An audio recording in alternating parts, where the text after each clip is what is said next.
You're on the Animal Intuitive Show. My goal is always to find ways to help our pets live longer, healthier, happier lives. And tonight we're going to talk about an interesting way to do that with medicinal mushrooms. So keep watching and we'll have time for Q&A as well. Come on, all you doggies, won't you walk with me? I'm the puppet dog. Dr. Robert Silva is established one of the first veterinary clinics in Boulder, Colorado, way back in 1993. One of the first integrative veterinary clinics, I should say. And he's become a nationally recognized expert in veterinary, herbal, and nutraceutical medicines, medicinal mushrooms, veterinary CBD, and cannabis therapeutics. He has adjunct faculty positions at Lincoln Memorial University, College of Veterinary Medicine, and Shi University, a College of Traditional Chinese Veterinary Medicine. Dr. Silva brings to what is called the Real Mushroom Science Team. We're going to learn more about that tonight. 40 years of practical clinical experience treating small and large animals with diet, acupuncture, nutraceuticals, botanicals, and medicinal mushrooms.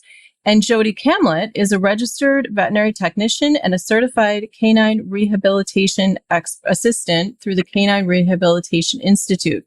She also has her certification in applied clinical nutrition for humans and through the Life Chiropractic College. And for the past decade, she's worked in the supplement industry, teaching veterinarians and pet parents about holistic options.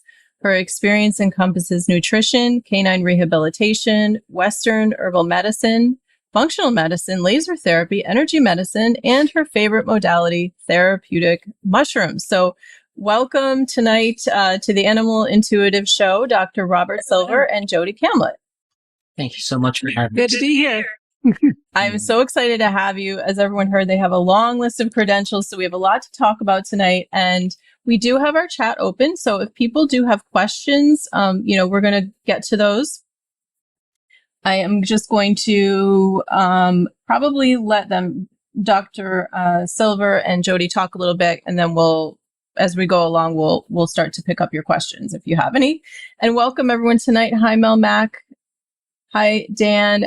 Thank you for being here tonight. So let's just start off with going back to when you got into veterinary medicine, because I think this is curious that, you're one of the first, it seems like, in this country, maybe even, but way back in 1993, but definitely in Colorado. What got you into this integrative and holistic field, Dr. Silva? Well, I graduated from Colorado State University's vet school in 1982. And I thought I had all the tools I needed, to beat disease, to really get out there and help those critters. And a lot of what I was doing was very helpful, but I found myself stymied by chronic disease, things like diabetes, and chronic arthritis, and cancer, and epilepsy, and the list goes on, allergies, anxiety. And I was trying to find answers. I couldn't find the answers within the context of Western medicine, so I started looking elsewhere. And I had prior experience with herbs. I did a lot of survival type of herbal identification and living off of the land type of thing and foraging herbs and identifying them. So I started looking at herbs as a modality, and I started looking at diet. And I really, knowing what I know now, I barely knew what I was doing. But those therapies are so robust. I mean, especially for animals that are getting nothing but this dried cardboard kibble and nothing else, and being loaded up with tons of drugs. I'm not against these drugs or vaccinations. I think they just need to be used in the right context. But I would see my patients respond remarkably to diet, to herbs. And so it really got me going. So I studied acupuncture. I studied how to do Chinese herbal therapies. I added on all these modalities, and I didn't stop doing conventional medicine. I think there's a really important need for good quality conventional medicine and diagnostics and reasonable use of pharmaceutical and surgical modalities, but they're appropriate when appropriately used, but blend them in. Blend them in with the herbs, blend them in with the acupuncture, blend them in with all these other modalities which actually enhance the healing of the patient. So that's kind of got me going, and once I started getting successes, it kept me going, and I think Joni's got a similar story, actually. Yeah, Joni, how did you end up in this world? Yeah, well, I came in definitely from a different way as from Dr. Silver, although we agree on a lot of the same things regarding integrating holistic medicine with Western medicine. I actually it happened 25 years ago, back in 1996. I was diagnosed with ovarian cancer, and I knew nothing about holistic medicine for myself. I just knew when they told me that I had the cancer, they did the surgery, they took a giant 18 centimeter cyst out of me that turned out to be cancerous, and they wanted to go and go back in and do a complete hysterectomy and stage me from my diaphragm to my bowel and do chemo and radiation. Something in me just said no. I just said no, and I started looking at options. And coincidentally, my dog was diagnosed with mammary cancer at the exact same time. And I started looking into what I was going to do instead of, I mean, I knew nothing, but I started researching for myself and using the same things I was doing for myself with my dog. And we both ended up thriving. I mean, I'm still here. We both ended up thriving. And my dog lived, she was 9 at the time. She lived to be 18. And that kind of, so back in 1996, I started raw feeding my dog. I started with homeopathy and herbs and natural therapies. And I ended up going back to school to become a veterinary nurse, or an RVT, specifically to go into integrative medicine. So I worked in Western practices that had an integrative vet, but my path was always, when I got into veterinary medicine, I went directly into the holistic side of things, and then got into canine rehabilitation and now the mushrooms. So very amazing. Wow, what an amazing story. And I'm wondering, because I find this a lot with my clients that I work with, with animal communication or anything I'm doing, massage or acupressure, that a lot of times there is something going on with the animal that's also going on with the human, and it's part of whatever in the universe. It's like a journey, teaching, Do you find that? I call that the therapeutic pair. And I actually wrote an article about this early on, before 1996 even, when I did that, because it would be amazing. People would come in with animals that would have like chronic kidney disease, and I'd hear that within their family, other family members within that family, I guess that's redundant, would also have some kind of a kidney issue.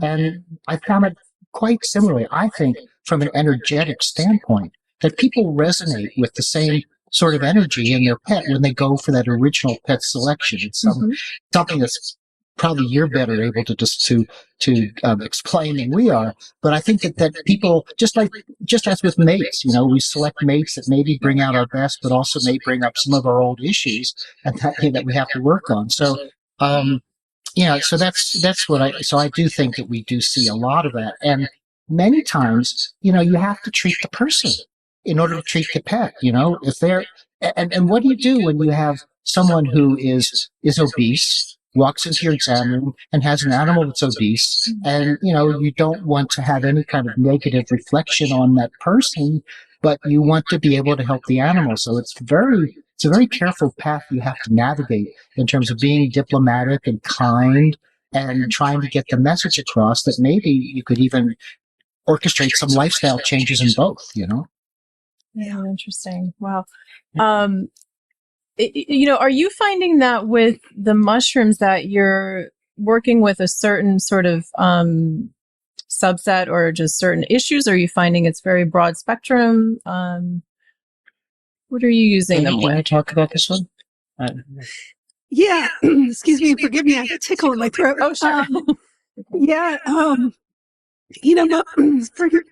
Rob, why don't you take it? Okay, I'm sorry. Take it just clear my throat. I'll be right back. Okay. Could you restate the question, please? Oh, like what kind of issues are you finding most people are coming in seeking mushrooms? So just as with CBD, people have thought that CBD cures everything, and it's quite helpful with many problems for certain reasons. And I think that really created sort of a mindset amongst the consumer, especially in a time of pandemic, in a time of a lot of societal anxiety and stress, and so I think that we started to see mushrooms, kind of the door kind of opening for mushrooms once we had gotten things available from cannabis. And so I think it's a natural switch for people to look for the next best thing. So I think we find pet owners who are just looking for something that's going to address their pet's problem that conventional medicine, or maybe the holistic medicine they've been trying, has not been doing a good enough job. And I think, and because of the therapeutic profile that mushrooms have, I think they actually serve a very valuable function in that regards, because they have such a wide array of molecules in them, different molecules that have bioactivity in many different ways. They really are superfoods. They really are adaptogens. They really, not that they can cure all of these things, but they certainly put the animal's being into a better position for healing. It's kind of a simple way of putting it. Yeah. Yeah. And if I can add in, it's so funny you mentioned like things that happen on the show. I haven't coughed all day. It's like, but what most of the people that find their way to mushrooms, or this is my experience so far, come because they have a pet that's dealing with cancer, and they've heard about, in particular, turkey tail, to address it. But there's so much more that mushrooms can do. I mean, mushrooms, basically all mushrooms that are safe for humans are safe for animals. And, they're anti-inflammatory. They're immune system boosters. They, personally, since taking mushrooms, like, I feel like a vitality in my system. I mean, not just physically, but emotionally, and I would say even spiritually, feeling more vital. And the same can happen with our pets. So I think often, or, I shouldn't say often, initially when people thought mushrooms, they were thinking cancer, turkey tail. And then more recently, people are recognizing that there's a lot more mushrooms out there and a lot more things that they can do. And it's been really exciting to be involved with this. And then with Fantastic Fungi coming out last year, this wonderful movie that really went deeply into mushrooms and was on, you can see it on Netflix. It inspired a whole lot more people to become interested in mushrooms, and they're giving them to their pets. So it's been really amazing. And COVID, and COVID certainly got a lot of people thinking about ways of improving the immune system. And with a lot of people shut in, they've been looking for little cottage industries to get involved with. Yeah. And as a result, a lot of people are growing their own mushrooms, their own medicinal and edible mushrooms at home. In fact, I'm doing that, and it's really fun. Yeah. So, and you also kind of work with this company, or is it your company? I'm not sure exactly, but so no, the company was founded. I think it was 10 years ago now. Joni, is that the? 9 to 10 years. Yeah, it's a retail spinoff of and it's a Canadian company in British Columbia, and it's a retail spinoff of the company that actually cultivates the mushrooms. So we grow them. And we harvest them, we extract them, we purify them, we triple test them to make sure they're free of contaminants. They're all certified organic, and then so the parent company makes them, and then this company has been making them for humans in capsule form and powders for I think 10 years, and doing quite well. They're quite popular. They're doing very well. And I came to them last year, after I had completed one project with one company, and suggested to them that maybe they hire me to help them put together a pet product line. I have a lot of experience doing that. I worked with a company for 25 years, developing 40 formulas. Now, they were my own formulas for veterinarians to use clinically, and very effective. Wow. So they said, yeah. And the guy who's the founder of the cultivation company, he and I have become quite good friends over the last couple of 5 years. So it was good. So it's a nice situation. I don't have ownership, but I'm in charge of creating this pet line. And Joni is my right-hand person, because I don't know how I could do this without them.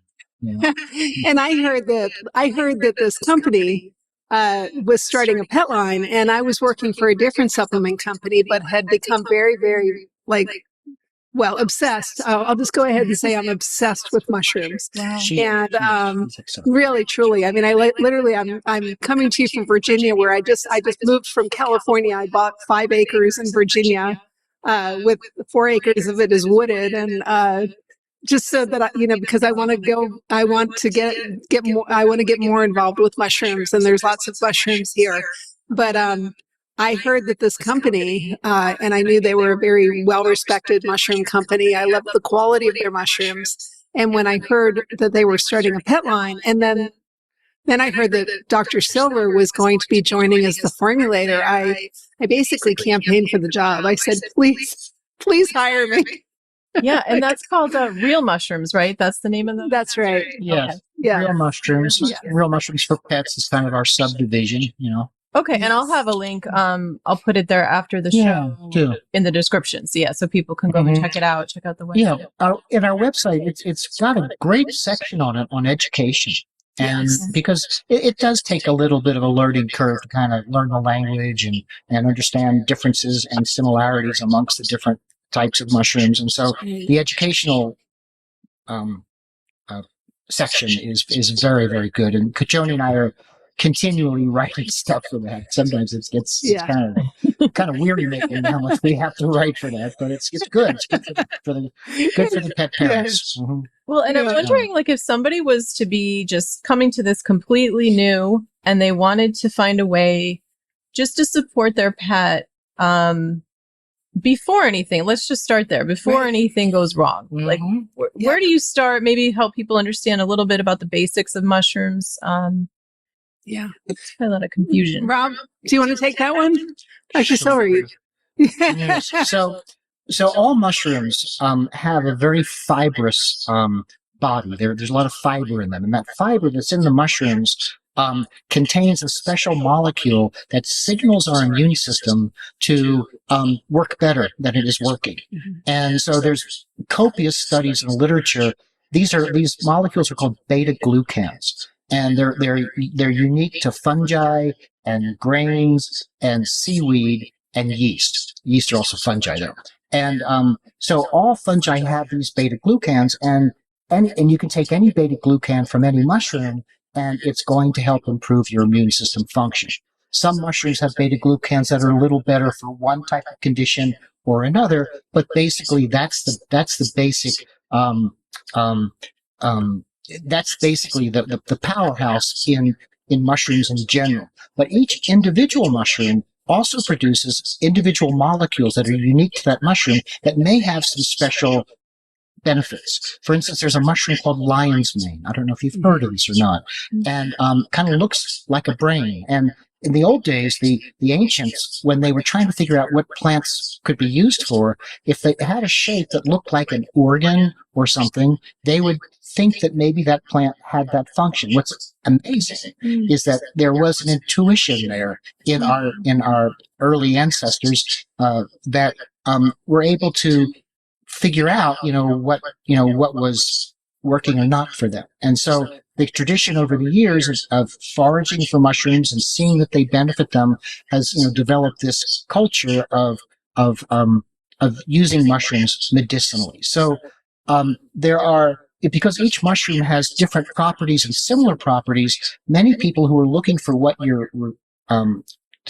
suggesting, which is kind of a wellness, kind of an all-in-one, maybe a little shotgun type of approach to give a little bit of everything, a little bit of everything that's good, would be a mushroom blend that might contain 3 or 5 or 7 different mushrooms.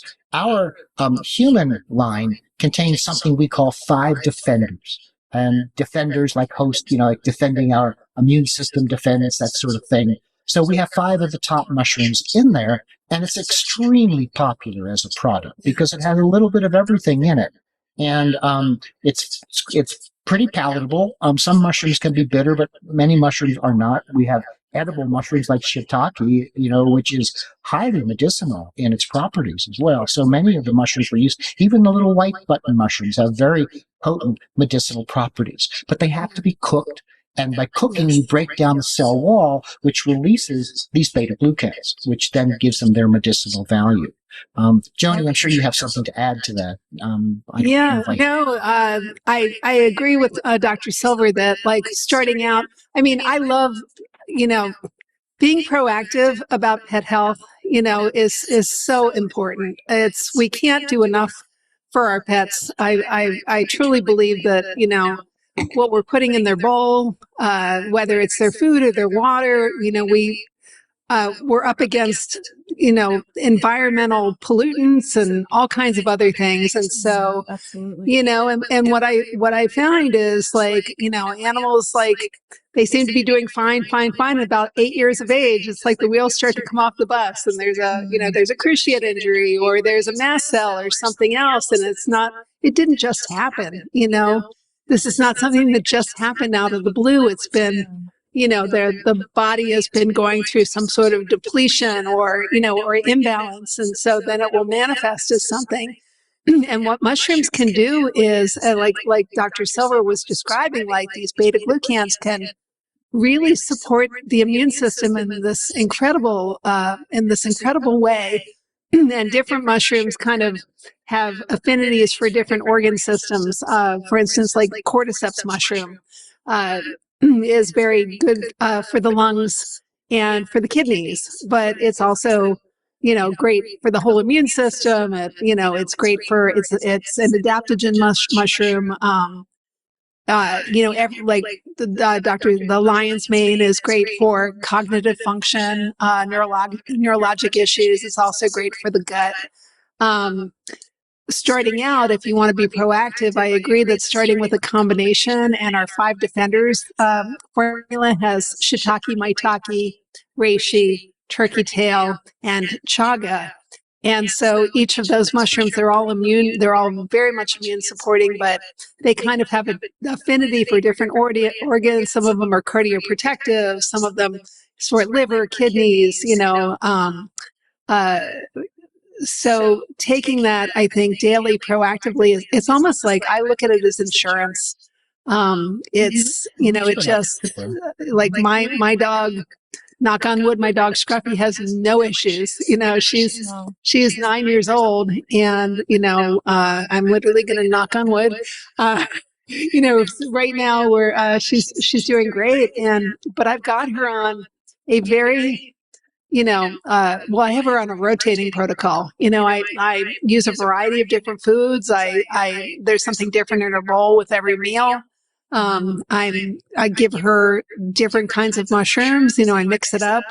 There's Dr. Barbara Fougere, who's a veterinarian who wrote Veterinary Herbal Medicine. She's an Australian veterinarian.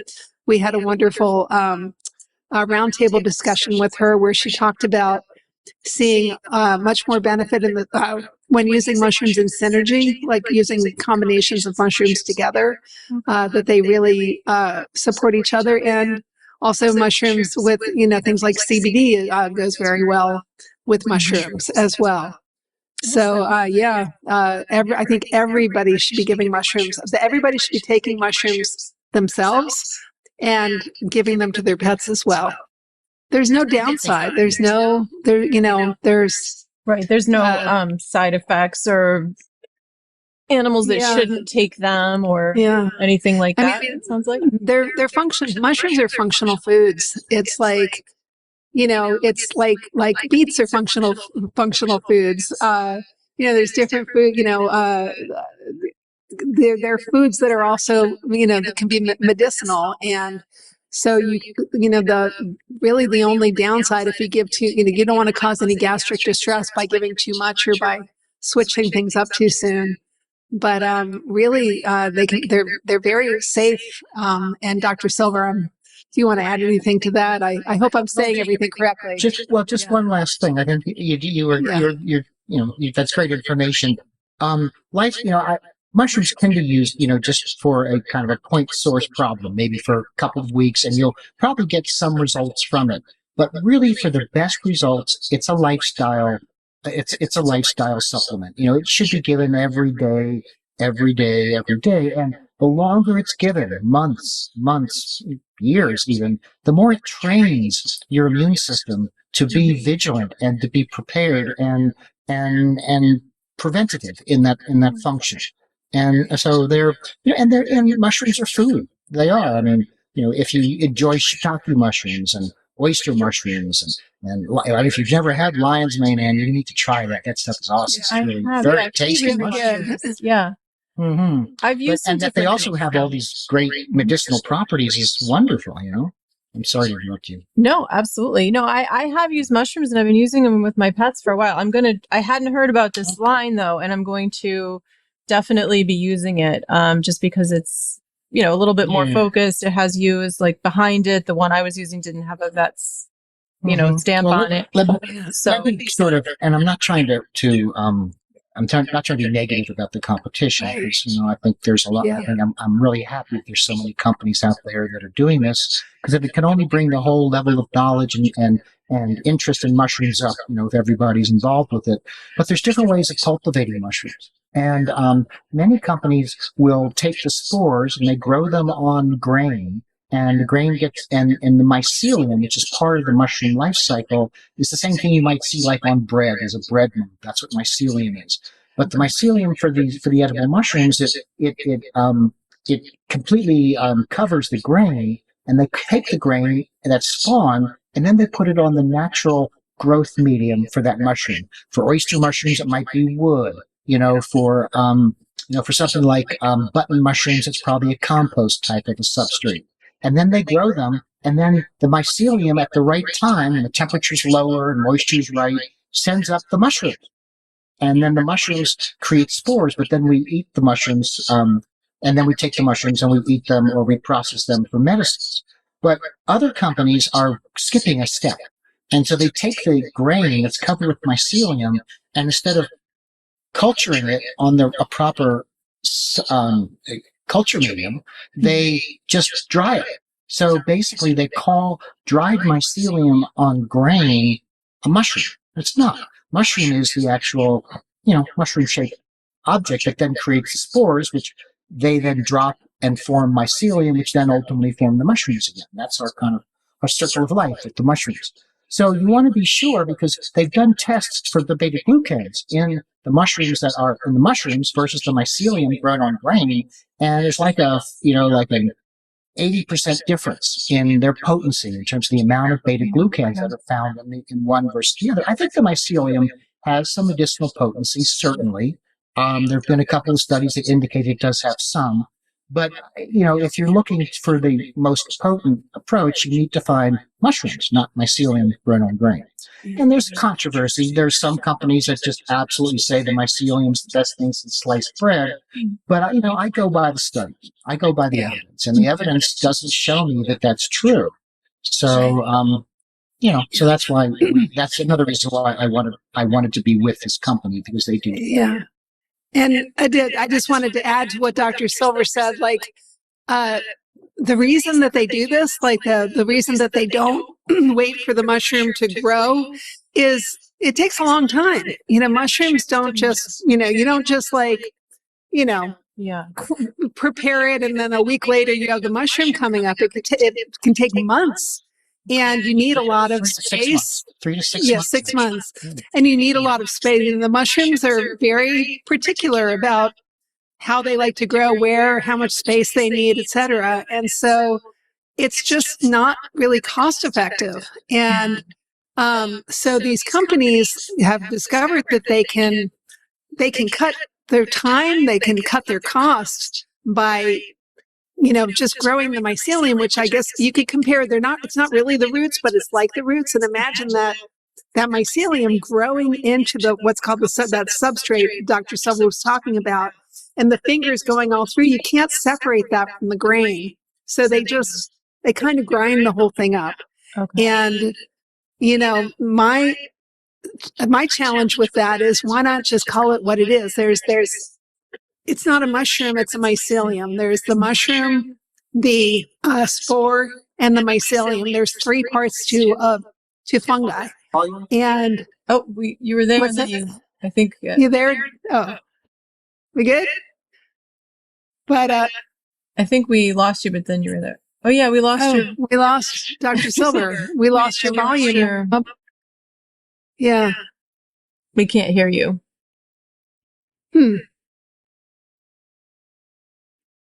Something I can't Oh, hear you.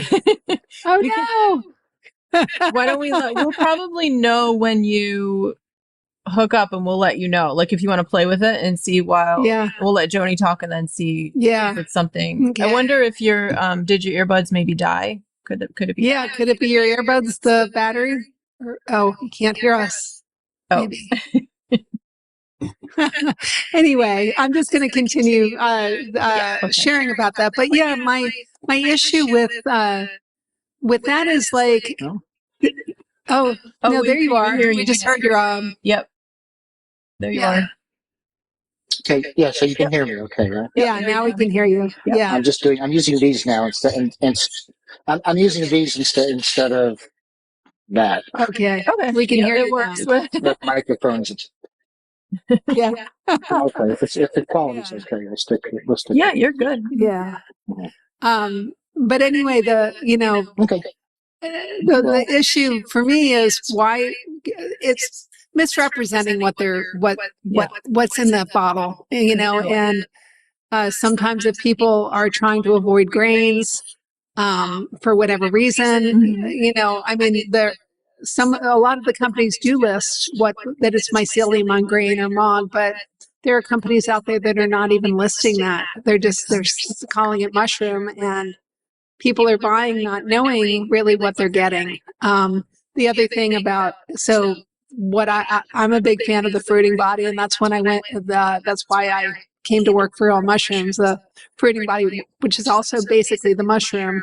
All the traditional, use of mushrooms goes back thousands of years, and it's always been the mushroom that they've been working with. And most of the clinical studies use the mushroom, not the mycelium. So I'm just, like Dr. Silver said, there's some wonderful, there's probably some wonderful uses for mycelium, but I want to see it isolated from that grain. I want to see it, Right. on its own. And that's a very, well, when you see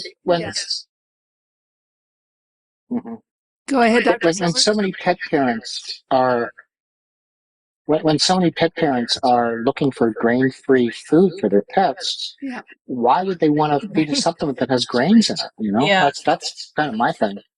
So I think, I'm not faulting these companies, but I think that we need to have transparency in labeling so that the consumer can be aware and they can make the choice as far as what they would want to use for their pet, because that's their choice to make. Yeah, and that makes sense. I mean, that's why I think I'm gonna be switching over, because I didn't realize this stuff, and I think this is what's so important about hearing you talk, having the two of you with the knowledge and the background, because some of these little like pointers, just it's good to educate yourself, but sometimes we miss things. So it is very it's helpful to get the education. Somebody was asking the reading material, and I think we're going to send you some samples. Yeah, we're going to send you some samples too, so you can try a couple of different brands. We got soft chews as well as capsules. Oh, that's great. That would be wonderful. Thank you so much. And somebody is asking about you bet. the reading material, and it sounds like a good place would be to start with the website, right? Is there anything else that you recommend as reading material?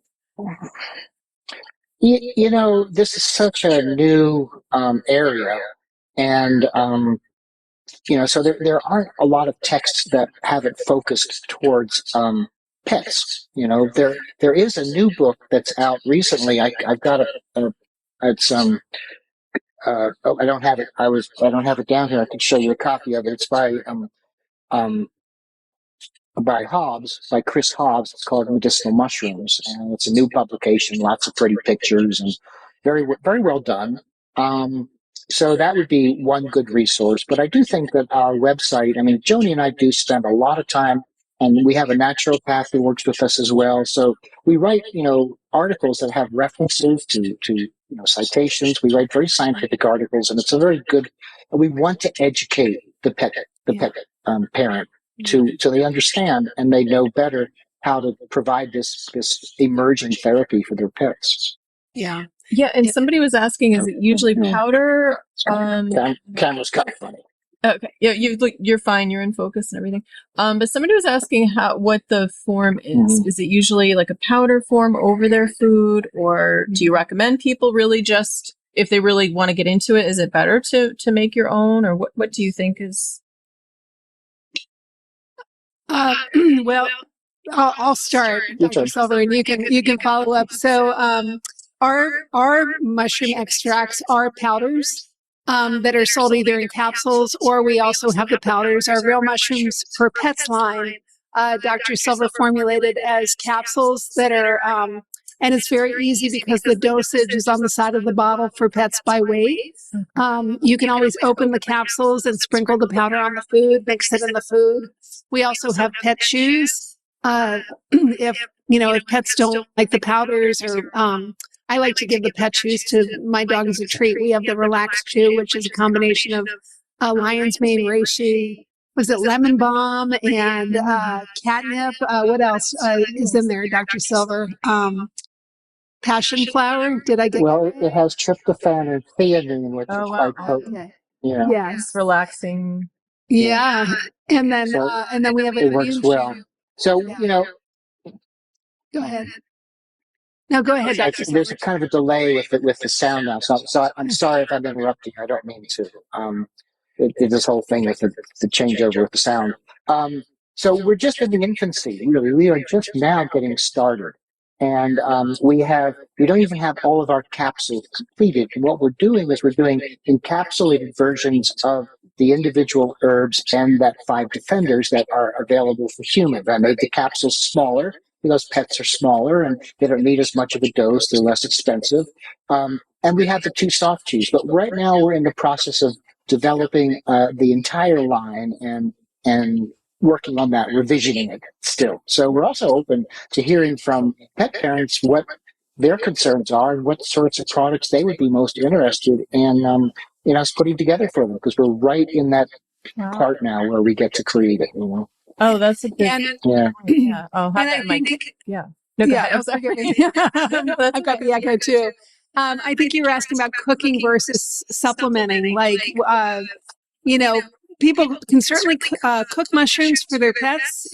Like I said earlier, like any mushroom that's safe for humans is safe for pets. You always want to cook mushrooms because that releases the medicine, really. It kind of breaks down that cell wall.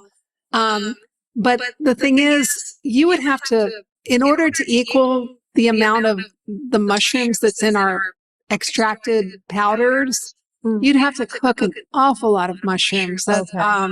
So if you really want to get the benefits of the medicine, I mean, I think adding mushrooms to your pet's food is great. I do it once or twice a week with my dog, but I would not count that as her therapeutic dose of mushrooms per week. Okay. You just can't get enough, I don't believe, through cooking. So I make sure that she gets, the desired amount that I want for her of mushrooms through the supplementation, and I do, at this point, she just eats the capsules, I don't even have to hide them. My dog, I don't know how I lucked out to get such a great dog that will eat anything, but yeah, but some, like with other, working with other dogs, like I'll open the capsule, I'll sprinkle it on the food. You can add, some bone broth or, some water. If you're feeding dry food, add some water in the mushroom powder and mix it to make a gravy. And is it for cats too, the one that the 5 defenders? Yeah, but it's whether cats are for it. I mean, cats are, cats are cats. And so, cats, if dogs come when called, cats take a message and get back to you. So, whether they're going to be, accepting of it, there's some mushrooms that I think are more palatable for cats than others. One other advantage to using our powders versus doing it yourself is that every dosage, every amount that you give, it's standardized. Every bottle we create, every batch we create, we standardize it so it has the same potency from one bottle to the next, from one batch to the next. And that's, and especially if you're trying to make sure your animal gets enough to have a benefit, that's important. Yeah. Yes. One less thing I have to cook. That's great in my opinion. Yes, absolutely. Activity. So, I mean, it sounds like, so definitely, and I've heard them used for immune system. I've definitely heard people using them for cancer treatment. Mm-hmm. Are you finding them helpful for things like arthritis and, just joint issues and? Well, a lot of, I was surprised. We were at the Healthy Pet Expo this March in New York, and I was surprised at how many pet parents would come up to us asking if we had mushrooms for mobility issues. Because they aren't really known to be specifically for mobility issues, but they have very strong antioxidant, and many of them have anti-inflammatory properties as well. So in that context, they could, but I wouldn't use them directly to treat a joint. I think they could be part of a protocol that might include some joint lubricants and some antioxidants, and a mushroom that has good anti-inflammatory activity. Yeah. Which is most of it. Okay. Yeah. Yeah. They could We have supplement. calming as a possible, we have, healthy digestive system, and mushrooms, the fiber in mushrooms, not only does it contain these great beta glucans, but it's really good food as a prebiotic for our microbiome. And so it benefits them in that regards. And the mushroom powder that we use for the pet products is very rich in this microbiome-friendly fiber, which also contains the beta glucans. So, calming, cancer. I think as we get more use of mushrooms, I think we will be able to create more applications for them. Mm-hmm. Yeah. And how does it And help with calming? Oh, I'm sorry. Go ahead, Joni. Oh no, go ahead. Well, why don't we can answer that question, and then I'll give my shout out to Lion's Mane Oh, okay. for cognitive function. Rob, do you want to answer how does it help? How do the mushrooms help with calming? I will help up to a point.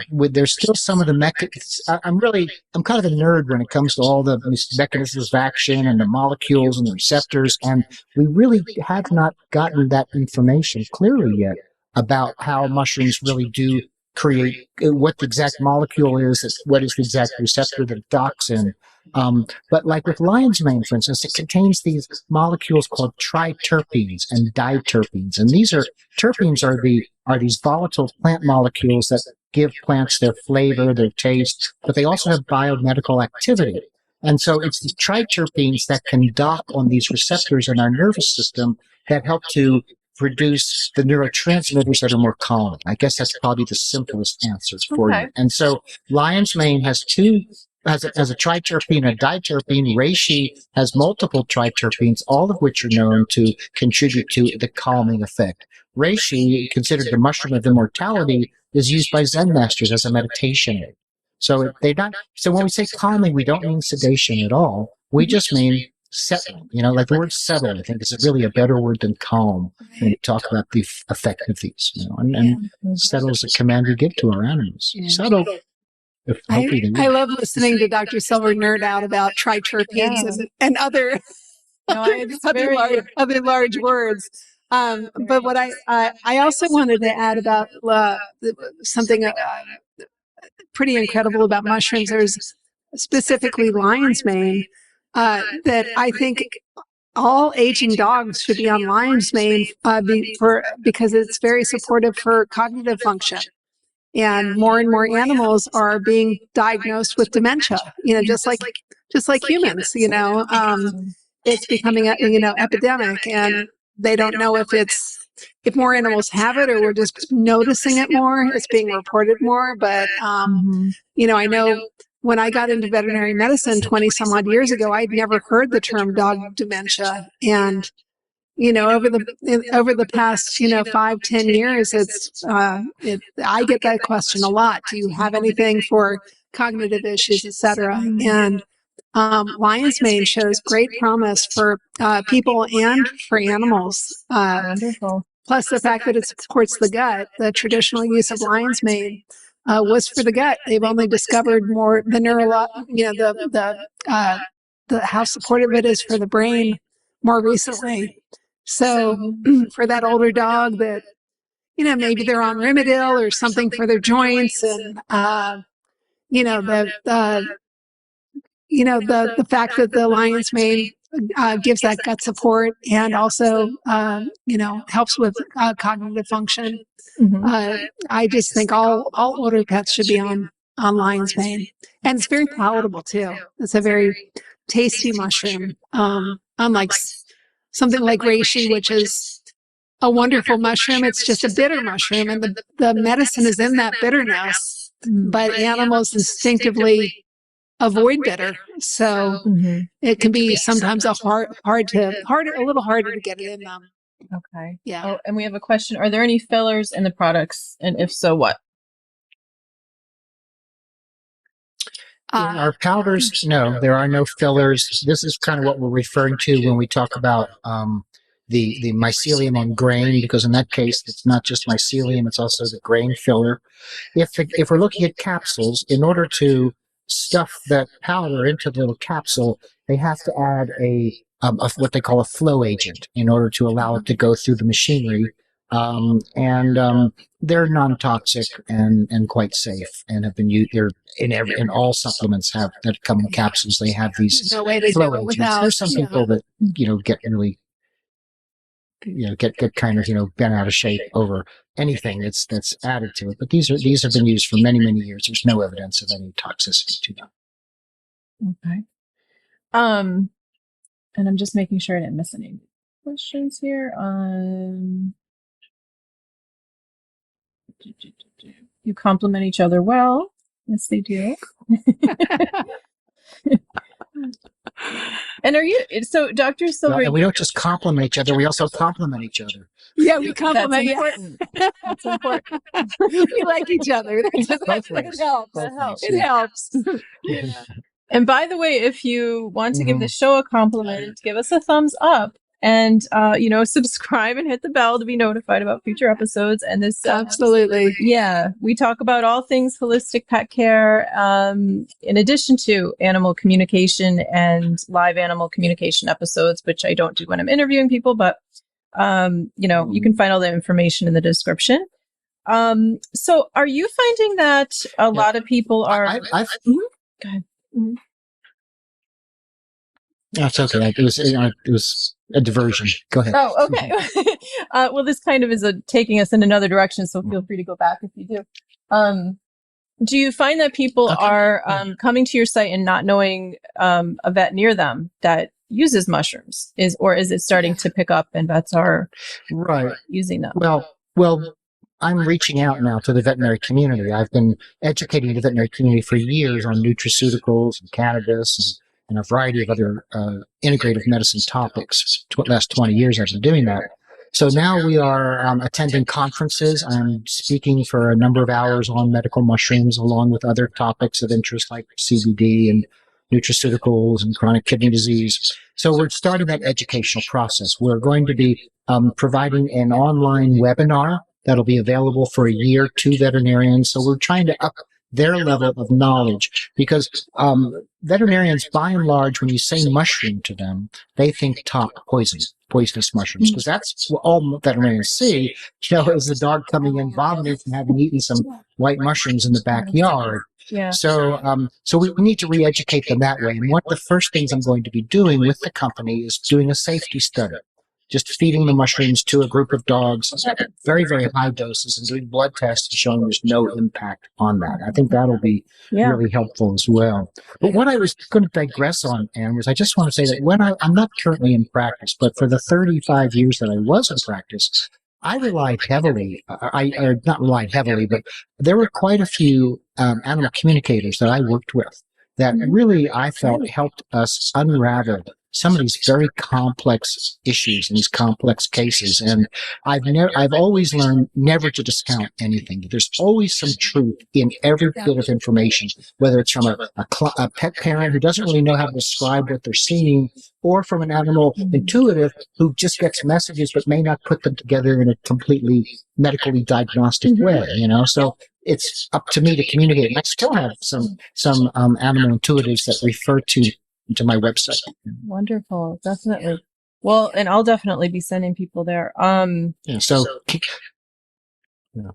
keep up the good work. Thank you. Yeah, thank you. And I think it's a good point too, just to make that you mentioned that sometimes I always say to people, might not understand what I'm getting. I'm just going to give you the information as it comes to me, because I may not be able to make sense of it. And my job really, when it comes to medical intuitive, is not to diagnose or treat that. I leave that to the vets, but I will give you what the pet gives me. What are they feeling? Where am I picking up in the body? So, and we really appreciate vets who don't discount us. So thank you for that. Yeah. Every vet I ever worked with we had a list. Vets don't. Yeah. We had a referral list of animal communicators. And just to go back to what you were asking about, finding veterinarians that use mushrooms, or do people come that are having a hard time? We do have a referral list. So if people are looking for a veterinarian, they can go to our website and send us an email, and we can help them find a veterinarian that's either in their area, or more and more veterinarians are doing telehealth.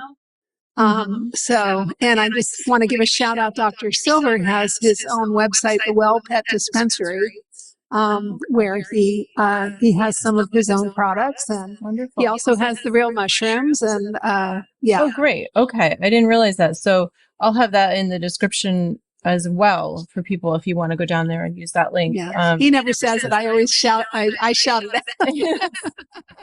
It's a great website. I don't think it's appropriate to market my website when we're doing a podcast for Real Mushrooms. I know. But she can. Oops. So the website is, again, I'll have it in the description, but what is your website again? Well-Pet. Realmushrooms.com is the mushroom website. If you want to check my place out, it's Well-Pet-Dispensary.com, just like it sounds, a dispensary for the Well-Pet. Well-Pet Dispensary, one word. Okay. And just to follow up regarding education, if you go to the realmushrooms.com website, and across the top of the page, it'll either say, I think it says learn. There's different links to shop, or but there's a link that says learn, LEARN, learn. And if you click on that, did I spell it wrong? I think it's SARY, by the way. Well, dispensary. Yeah, that was never my. ARY. Math and spelling, not my strong point. Yeah, I mean, if it's a link, it won't work. But and I'll in the description I'll put the real link. Okay. Just put that. Click on learn, and you can go and then click on blog, and you'll pull up. There's so many. There's the veterinary information. Dr. Silva just wrote a wonderful blog on turkey tail that just came out a few days ago. Where he really dives deep into the research. And but there's also just there's blogs on what is an extract, and what to look for in a quality mushroom, etc. Like everything from beginner information on mushrooms all the way up to some really pretty complicated information on mushrooms for someone who really wants to nerd out on it. So a lot of information. Fabulous. I was curious, because I know I think I tried the mushrooms with my cats. The dogs are taking it, but the cats, they rejected, I think. No, one of them will use them, the other won't. So I kind of but they share food sometimes. So anyway, are you eventually going to try to put them into drops, like an extract, so that you can just hit them up and run away? Well, nothing's off the table. Nothing's off the table. Okay. And being able to come up with a successful line for cats, I think, is very important, because cats are very special and very challenging. When it comes, as a product developer or product formulator, the holy grail is formulating something that a cat will eat. Or that his dog Well, only it's, will it's, eat. it's whether it works or not, who cares? We just want to know they'll eat it, you know? Exactly. Yeah. Yeah. Robert So does everything some of by the his powders, dog. like we mentioned, like well, yeah, I've got a fat lab who didn't like the first recipe I made up with the soft cheese, so we had to change that. But I think as far as cats, I think Joni, let's make a note to send her some lion's mane powder or capsules rather, or we don't have the cordyceps capsules yet. We still have several that we're waiting to have manufactured because we still have supply chain issues with even though we're manufacturing it, getting it to us. So, but the lion's mane capsules, you can open those and you can mix them in with the food. And my advice when it comes to introducing something new to a kitty cat is because cats are more their livers don't detoxify toxins as well as dogs, horses, and humans. So over the millennia, they've had to be very suspicious about any new smells in their food. And if you've ever noticed, when you ever feed them, rather than just going in and gobbling up their food like the dog will do, they sniff it. Same food, same bowl, same place, same time. They still sniff it before they eat it. This is their little little toxicity check. So to introduce something new, you start with just a teeny pinch. So they get somewhere in their olfactory apparatus, they get that smell, but not so much to spoil the taste of the treat. And maybe adding something that they're really hot for, if they like a little bit extra tuna or, a little bit of chicken, baby food or whatever, that gets them hotter for it. So that makes them more likely. And then over time, you gradually increase the amount you give to them. And hopefully you can increase it to the point that you'll be giving them a functional dosage. Okay. That's my advice. Yep. Yeah. Okay. That's good advice. Great. And someone asks, shelf life. Do they last a while? Is it 2 years, Dr. Silva? Yeah. Oh, that's pretty good. Yeah. I wouldn't have even thought that long. So that's great. Yeah. Very cool. And I mean, they need to be stored properly, but they're very heat tolerant. Okay. And I'm just curious, have you had any exciting stories, just ones that you think about where people were having a problem and they started using this and things turned around? Every single day. Honestly, our the Real Mushrooms, it's an online company and people can go on and leave reviews. And every time somebody leaves a review on the website, our Slack channel pings and the review comes in, and I literally daily I'm seeing reviews from people talking about the benefits that not only themselves, like a lot of human wonderful feedback, but I mean tumors that are shrinking, things like that. For her, Joni, maybe. What's that? What's that, Dr. Silva? An individual case. Do you have like an individual case? Do you have like an individual case that you remember? Sounds. Yeah. I mean, just the other case of a dog that was just given like a few months to live, and and who knows, I mean, these are all, the thing is this is all anecdotal, we need the studies that are going to back this up. But this dog was given just a few months to live. I think it was hemangiosarcoma. Yeah. And the dog 11 months later was still going, and this pet parent was giving the turkey tail religiously, and also they were doing something called Yunan Bayao, which it kind of stops bleeding. But they were convinced that the mush that this protocol that they were using was what was helping their pet survive. And their vets are like, yeah, keep doing it. Whatever you're doing, keep doing it. So, and we get that all the time. I'm working with a hemangiosarcoma patient. Yeah. I'm working with a hemangiosarcoma patient right now who is experiencing, we're all frozen. We're all frozen there for a second. Oh, okay. And could you maybe just tell people who don't know what that is, what it is? Yes, it's a cancer of the spleen. It's very common in dogs, and it's very aggressive, and they generally don't live more than a month or two once they've diagnosed it. The spleen ruptures and their belly gets filled with blood. They get very weak and anemic. And then if the spleen's not removed, it'll rupture again. But even if the spleen's removed, then the metastases from that abdominal metastases from that bleed, will wind up dooming them anyway. So this is a dog, they chose not to remove the spleen. And we have it on high doses of turkey tail and Chinese herbs and Yunnan Bayao and CBD and actually THC. And so far, we're just amazed. Dog's doing great. Oh, that's fabulous. Wonderful. And that's been, I think, 4 months now. Incredible. Yeah. And I lost what I was going to ask you. Oh, is there funding coming in to do more studies? Are you getting the funding? Well, the company will be funding. The company we're looking, I mean, that's the wonderful thing about Real Mushrooms is that they're so committed to education, and they're also extremely committed to evidence. That we really want to be evidence based. So, it looks like they're going to fund some studies for us, which will be great. Great. Yeah. And we will have those studies performed, at like the Lincoln Memorial University's vet school, for instance, where I have a faculty position so that it will be unbiased. Because when a company pays for research, there's always this kind of stigma that maybe there's some kind of a bias, because that's where the money comes from. We want to make sure there is no bias with these studies. We want it to be a good contribution to the literature. And we know that it will reflect well on our products because they are such high quality.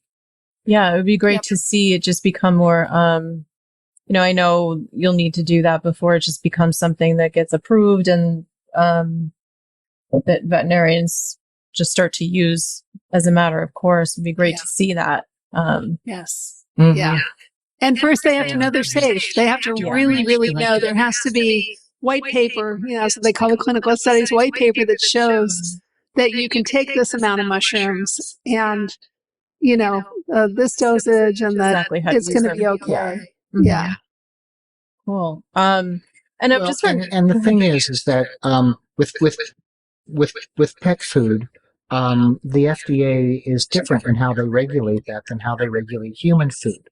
So mushrooms for human use are generally accepted as safe, generally recognized as safe by the FDA, but in pets, it's not an approved ingredient. So even though it is safe, because we know it's safe in humans, we can't use it in food for that reason. So one of the steps that we would use to get the FDA, or actually the AFCO, to approve mushrooms as an ingredient for pet food are safety studies.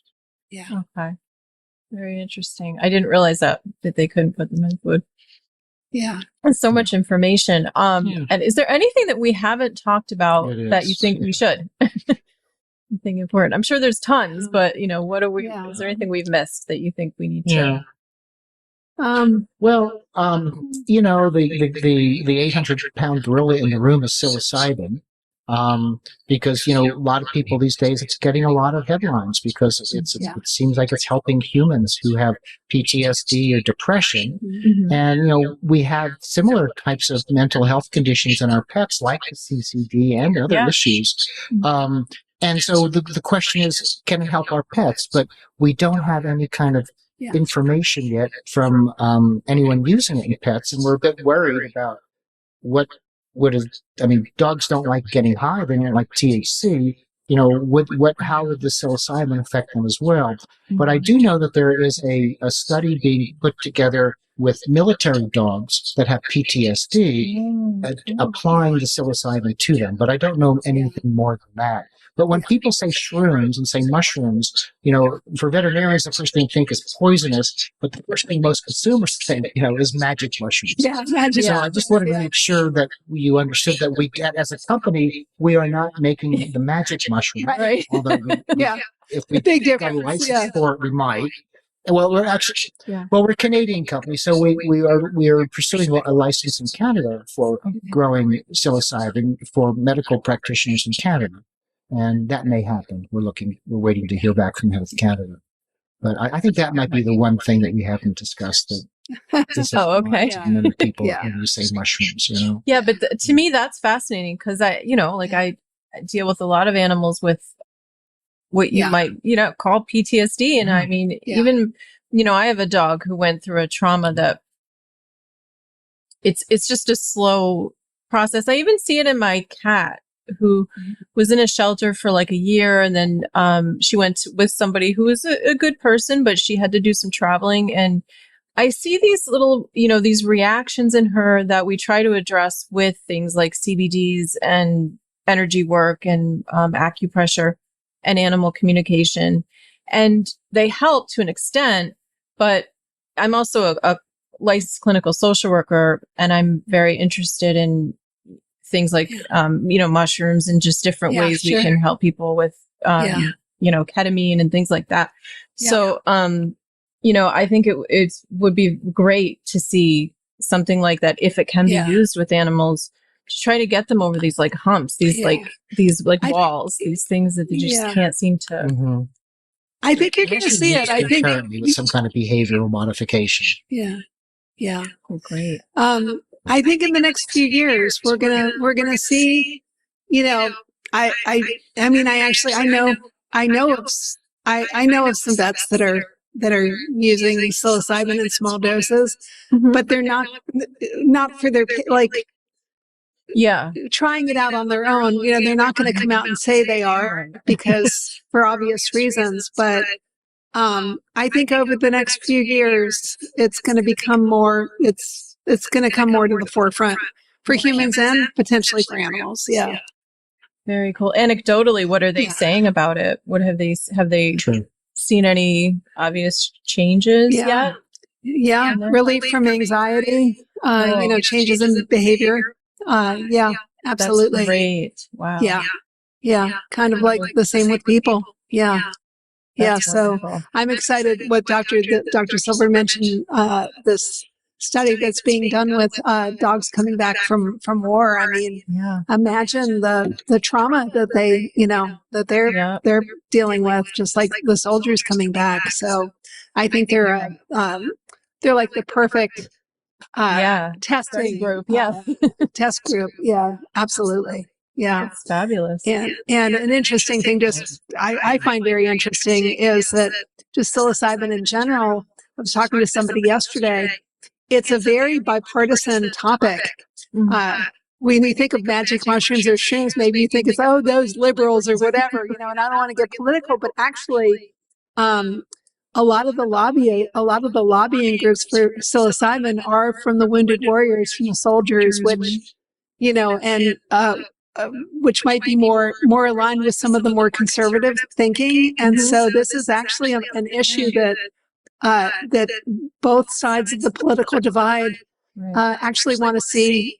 They want to see legalization. So yeah, and hopefully it'll make it that much easier to get things pushed through when absolutely, yeah. Great. Well, this is there's so much here. Hope, because that's my thing about, part of why I started this show was to have people on to talk about hope, because that's, what I say to my clients when they let me know there's been a diagnosis, and I just, I'm like, well, there's things out there. Let's, there's especially, let's look at all the holistic things that you can use to support your pet. There's a lot. So this just, this adds to the toolbox, and it's wonderful. And I just really appreciate you both being here to talk about it and the work that you're doing. And I encourage everyone to check out the websites in the descriptions, The Real Mushroom and The Real Pet Dispensary. Well-Pet Dispensary, yeah. Well-Pet Dispensary. And those links will be in the mushrooms. And please let us know in the comments. Thank you so much for having us on today. Oh, absolutely. This has been fun. We've enjoyed it. Yeah. My pleasure. Absolutely. Yeah. It's been wonderful. Yeah. Thank you so much. And everybody, feel free to let us know in the comments if you tried mushrooms and, if they've helped your pet. And, we'd love to hear what your thoughts are on the show. And thank you so much, Joni and Dr. Silver, for being here. Our pleasure.